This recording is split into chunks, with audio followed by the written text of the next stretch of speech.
Okay, so here we are inside the Levante Trofeo, and as you can see, we are on some really beautiful winding mountain roads. I'm going to put it into manual mode now, let the engine sing all the way out to its 7,000 RPM limit. But okay, before I start talking about how the car is to drive, I'm just going to slow down a little bit and discuss the interior. So I'm not sure how much you can see from the vantage point out here, but this is a really nice looking dashboard. It is very Italian in execution. It doesn't look German at all. German interiors, as solidly built and with as much perceived quality as they do convey, seem to be designed exclusively rulers. There's flair here. The central theme of the exterior has been carried over inside. You can see there are big curves on the dashboard. There's very obvious contrast stitching. The dashboard looks nice and squishy with really soft touch leather materials, and they do feel it to the touch. They do feel it. It is a very pleasant environment. Now, so judge it with your eyes in the showroom when you're looking at all this decorative trim and how they've been nicely integrated into the general Italian aesthetic of it all, and you are likely to be very, very impressed. Nitpick with your fingers, however, and you might find one or two things to complain about. This thing, for example, the surround around the infotainment display, and of course this bank of climate control buttons, not really made of the most impressive materials. If you had found them on a Jeep, which you won't, this belonged to Maserati, I wouldn't say you'd be surprised. But that's nitpicking. The overall aesthetic is well deserving of the price this car is likely to command, which is, I think, will be in excess of $500,000 in Singapore. Now, if you're watching this as an overseas audience and you just heard a very big number that you've never come across in your life for a car, that's the reality of car ownership in Singapore. The other thing there is to complain a little bit about, the infotainment system is not the most sophisticated. It is, in truth, it looks about a generation or two behind the best the Germans have to offer. But I don't mind that at all. It's got Apple CarPlay, it's got Android Auto. It gives you everything you need to know. I'm not the sort of person who needs my infotainment to tell me anything more than what my phone is doing and what the navigation instructions are. Oh, here comes a cyclist. I've got to be careful not to bowl him over. So all in all, well worth the price. Good job. Okay, so now I can get into the meat of it. What's it like to drive? And so I'm going to let the engine sing. I'm going to downshift in first gear. And that's 590 horsepower at the top of the lungs. I'm going to talk about the engine a little bit more later. Let's focus on the handling of the car. There are a few things you need to pay attention to. First of all is that this car is almost 2,200 kilograms. That's a lot of mass to move around, and you can feel every kilogram of it as you're hustling it about. There's a lot of technology here. There are very big fat tires which generate gobs and gobs of grip that keeps all of this under control. The skyhook suspension, this being the Trofeo, is also equipped with a Corsa mode, which you don't get on the lesser V6 Levantes. What Corsa mode is sort of like Sport Plus or race mode in other in other manufacturers' cars. Corsa actually means race, and it sharpens everything up. Oof. This guy just made a very wide turn. Not the best. He was clearly understeering. Front-wheel drive Fiat over there. Okay, anyway, what was I? Alright, Corsa sharpens everything up, lowers the car by another 35 millimeters. All of this technology comes together to create a driving experience that feels secure, feels neutral, and feels very confidence-inspiring despite the tons and tons of weight. Now, the other defining feature about this car's chassis engineering is the four-wheel drive system and the intelligent torque vectoring and brake force distribution. Most other systems are reactive in that it waits for a wheel to lose grip, it waits for you to go a little bit out of sorts before it intervenes. This one has the capacity to be proactive. It does this because the ECU is fed lots of other variables beyond just wheel slip. It's fed your driving attitude, it's fed your steering angle. It knows what you are trying to do, and then it preemptively... You will reach your stopover. Your stopover is on the left. And then it preemptively adjusts parameters to keep you on your intended line. I have to say, it works very, very well.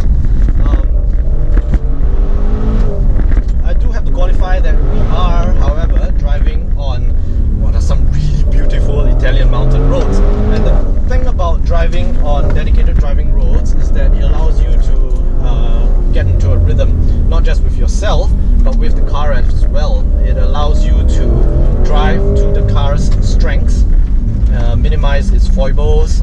Take this car for example, because it's such a big heavy thing, and then I know it's got four-wheel drive, I know it's going to shift the top around. In 300 meters, How I approach driving this car enthusiastically is to approach a corner, brake in early, tip the car in, let the four-wheel drive sort it out, and then push forward. What I have discovered about this is that the steering is nice and light, which is a boon because, as I mentioned before many times, there's a lot of mass to manage, and the light steering... Your stopover is on the left. Oof, tractor, okay, and a very light steering gives you makes the car easier to drive. What is most important, however, is the linearity of the feedback, and I think it's proportionate. It gives you a good idea of what the front wheels are doing. It's not really the most talkative rack. The chassis itself, surprisingly, rotates very nicely. 11 kilometers. There's gobs and gobs of grip. I'm not going quite near fast enough to meaningfully make it under or oversteer. It's not something I would recommend on a public road, especially with cyclists and tractors, as you just saw earlier. But what is notable is that it rotates very nicely around the center. I can feel the car pushing itself around the corner at a point somewhere near my hip. So all that is really nice. If you can get into a rhythm, this car will reward you, and for such a big thing, I have to say it's very impressive.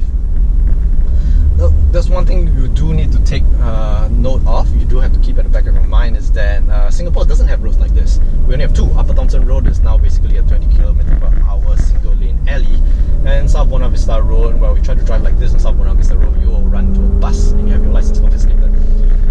The kind of questions that the Singapore driving experience asks of cars mostly can be summed up into how it reacts to very short, sharp, abrupt inputs, maintained for not longer than 3-4 seconds at a shot. And this is something I'm going to try to simulate here by creeping up and trying to start the car. So instead of kind of pouring the car into corner as I have, I'm going to startle. I'm going to give it a bit of mid-corner move, mid-corner throttle. I'm going to slow down a little bit, and then I'm going to startle it again. And I have to say I'm very impressed. The car responds very well to this input. It darts around. Again, with the qualification, there's 2.2 tons. Of course, at the end of the day, a Golf R or something smaller, a hot hatch, is going to cut it through shreds. So while I say this car handles extremely well, it does come with the caveat that it is for an SUV. It handles extremely well for an SUV. You're ultimately still going to have a little bit more fun in a Golf R or something like that.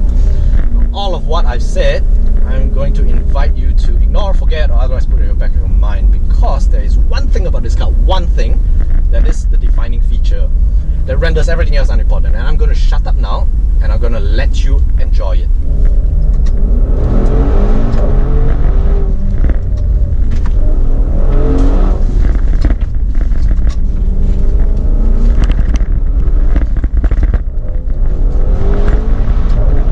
Okay, there it is. Oof.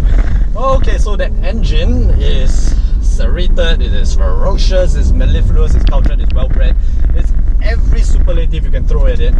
It of course has its roots in Ferrari. It's built by Ferrari. It's basically the same block that is in the Portofino and the 488, and it is worth the price of entry alone. If you hooked this engine up to a wooden ox cart and sold it for the same price, I would still buy the car, because this engine has absolutely stolen my heart. It's fantastic, utterly wondrous. I'm just gonna let it sing again. Ooh, coming around the bend here. Okay, downshift, second gear, 3000 RPM, let it wind its way all the way up to 7. Upshift, slow down again. Fantastic. Okay, so what's my verdict? What do I think of the Lamborghini? Oh, sorry, not Lamborghini. It's not Lamborghini at all. They're gonna be annoyed with me for saying that. What do I think of the Maserati Levante Trofeo? Maserati Levante Trofeo. Let those syllables roll off your tongue. Let it flow out of your mouth. Those are very sexy words. Very sexy syllables. And in fact, Maserati has gone to great pains to emphasize the Maserati-ness of this car. The press materials begin with 100% SUV, 100% Maserati. Is it though? Has it really conveyed the spirit? Has Maserati really managed to inject and suffuse an SUV with the spirit of what is effectively a sports car brand, I'd say it has. Really, I'd say it has. This car looks great on the outside. It looks and feels great on the inside. It's got an engine to die for. It handles well. It grips your imagination, and it's very immersive. Would I recommend it? Yes, I want one. And I want one on an emotional plane, and that is a lot more than I can say for most SUVs. Now, the market is full of luxury SUVs now, and by and large, whisper it, but they all feel the same. They feel like locomotives for all their capability, for all their ability, for all their technology. They don't really inspire love. This car just might. If I owned one and I drove it